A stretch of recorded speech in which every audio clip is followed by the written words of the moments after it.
ನಾವು ಯಾವುದೇ ಕಾರಣಕ್ಕೂ ಕರ್ನಾಟಕಕ್ಕೆ ಬರೋದಕ್ಕೆ ಬಿಡಬಾರ್ದು ಅಂತೇಳಿ ಎಚ್ಚರಿಕೆಯನ್ನು ಕನ್ನಡ ಚಳವಳಿ ವಾಟಾ ಪಕ್ಷ ಕೊಡ್ತಾ ಇದ್ದೀವಿ.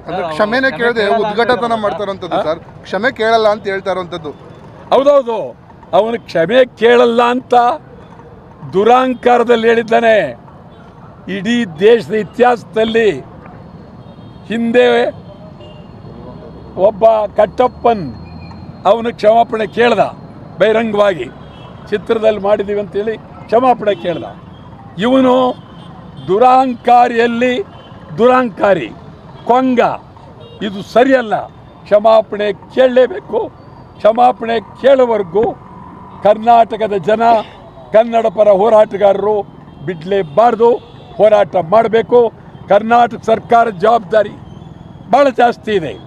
ಮುಖ್ಯಮಂತ್ರಿಯವರು ಗಮನಿಸ್ಬೇಕಿದ್ದನ್ನು.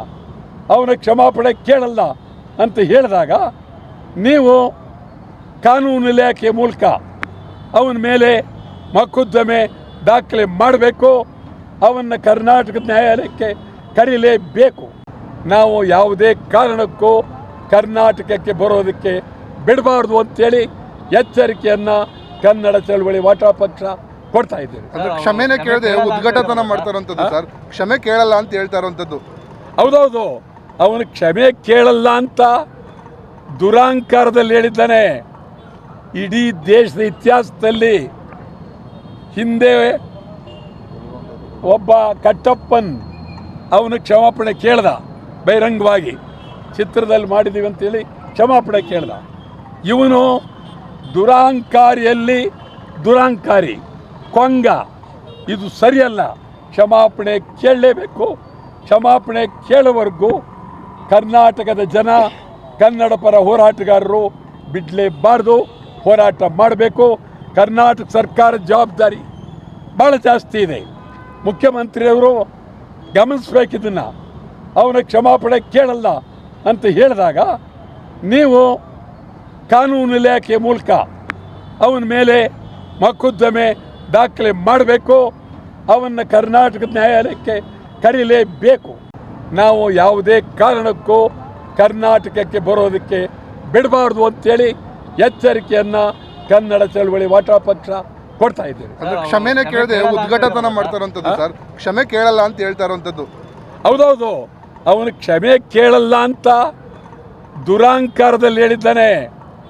ಇಡೀ ದೇಶದ ಇತಿಹಾಸದಲ್ಲಿ ಹಿಂದೆ ಒಬ್ಬ ಕಟ್ಟಪ್ಪನ್ ಅವನು ಕ್ಷಮಾಪಣೆ ಕೇಳ್ದ, ಬಹಿರಂಗವಾಗಿ ಚಿತ್ರದಲ್ಲಿ ಮಾಡಿದ್ದೀವಿ ಅಂತೇಳಿ ಕ್ಷಮಾಪಣೆ ಕೇಳ್ದ. ಇವನು ದುರಾಂಕಾರಿಯಲ್ಲಿ ದುರಾಂಕಾರಿ, ಕೊಂಗ. ಇದು ಸರಿಯಲ್ಲ. ಕ್ಷಮಾಪಣೆ ಕೇಳಲೇಬೇಕು. ಕ್ಷಮಾಪಣೆ ಕೇಳುವವರೆಗೂ ಕರ್ನಾಟಕದ ಜನ, ಕನ್ನಡ ಪರ ಹೋರಾಟಗಾರರು ಬಿಡಲೇಬಾರ್ದು, ಹೋರಾಟ ಮಾಡಬೇಕು. ಕರ್ನಾಟಕ ಸರ್ಕಾರದ ಜವಾಬ್ದಾರಿ ಭಾಳ ಜಾಸ್ತಿ ಇದೆ. ಮುಖ್ಯಮಂತ್ರಿಯವರು ಗಮನಿಸ್ಬೇಕಿದ್ದನ್ನು. ಅವನ ಕ್ಷಮಾಪಣೆ ಕೇಳಲ್ಲ ಅಂತ ಹೇಳಿದಾಗ ನೀವು ಕಾನೂನು ಇಲಾಖೆ ಮೂಲಕ ಅವನ ಮೇಲೆ ಮೊಕದ್ದಮೆ ದಾಖಲೆ ಮಾಡಬೇಕು. ಅವನ್ನು ಕರ್ನಾಟಕದ ನ್ಯಾಯಾಲಯಕ್ಕೆ ಕರೀಲೇಬೇಕು. ನಾವು ಯಾವುದೇ ಕಾರಣಕ್ಕೂ ಕರ್ನಾಟಕಕ್ಕೆ ಬರೋದಕ್ಕೆ ಬಿಡಬಾರ್ದು ಅಂತೇಳಿ ಎಚ್ಚರಿಕೆಯನ್ನು ಕನ್ನಡ ಚಳವಳಿ ವಾಟಾ ಪಕ್ಷ ಕೊಡ್ತಾ ಇದ್ದೀವಿ. ಕ್ಷಮೆನೇ ಕೇಳದೆ ಉದ್ಘಾಟನ ಮಾಡ್ತಾರಂಥದ್ದು ಸರ್, ಕ್ಷಮೆ ಕೇಳಲ್ಲ ಅಂತ ಹೇಳ್ತಾ ಇರೋಂಥದ್ದು. ಹೌದೌದು, ಅವನು ಕ್ಷಮೆ ಕೇಳಲ್ಲ ಅಂತ ದುರಾಂಕಾರದಲ್ಲಿ ಹೇಳಿದ್ದಾನೆ. ಇಡೀ ದೇಶದ ಇತಿಹಾಸದಲ್ಲಿ ಹಿಂದೆ ಒಬ್ಬ ಕಟ್ಟಪ್ಪನ್ ಅವನು ಕ್ಷಮಾಪಣೆ ಕೇಳ್ದ, ಬಹಿರಂಗವಾಗಿ ಚಿತ್ರದಲ್ಲಿ ಮಾಡಿದ್ದೀವಿ ಅಂತೇಳಿ ಕ್ಷಮಾಪಣೆ ಕೇಳ್ದ. ಇವನು ದುರಾಂಕಾರಿಯಲ್ಲಿ ದುರಾಂಕಾರಿ, ಕೊಂಗ. ಇದು ಸರಿಯಲ್ಲ. ಕ್ಷಮಾಪಣೆ ಕೇಳಲೇಬೇಕು. ಕ್ಷಮಾಪಣೆ ಕೇಳುವವರೆಗೂ ಕರ್ನಾಟಕದ ಜನ, ಕನ್ನಡ ಪರ ಹೋರಾಟಗಾರರು ಬಿಡಲೇಬಾರ್ದು, ಹೋರಾಟ ಮಾಡಬೇಕು. ಕರ್ನಾಟಕ ಸರ್ಕಾರದ ಜವಾಬ್ದಾರಿ ಭಾಳ ಜಾಸ್ತಿ ಇದೆ. ಮುಖ್ಯಮಂತ್ರಿಯವರು ಗಮನಿಸ್ಬೇಕಿದ್ದನ್ನು. ಅವನ ಕ್ಷಮಾಪಣೆ ಕೇಳಲ್ಲ ಅಂತ ಹೇಳಿದಾಗ ನೀವು ಕಾನೂನು ಇಲಾಖೆ ಮೂಲಕ ಅವನ ಮೇಲೆ ಮೊಕದ್ದಮೆ ದಾಖಲೆ ಮಾಡಬೇಕು. ಅವನ್ನು ಕರ್ನಾಟಕದ ನ್ಯಾಯಾಲಯಕ್ಕೆ ಕರೀಲೇಬೇಕು. ಹೆಚ್ಚಿನ ವಿಡಿಯೋಗಳಿಗೆ ಪ್ರತಿಧ್ವನಿ ಯೂಟ್ಯೂಬ್ ಚಾನೆಲ್ ಸಬ್ಸ್ಕ್ರೈಬ್ ಮಾಡಿ, ಬೆಲ್ ಐಕಾನ್ ಕ್ಲಿಕ್ ಮಾಡಿ.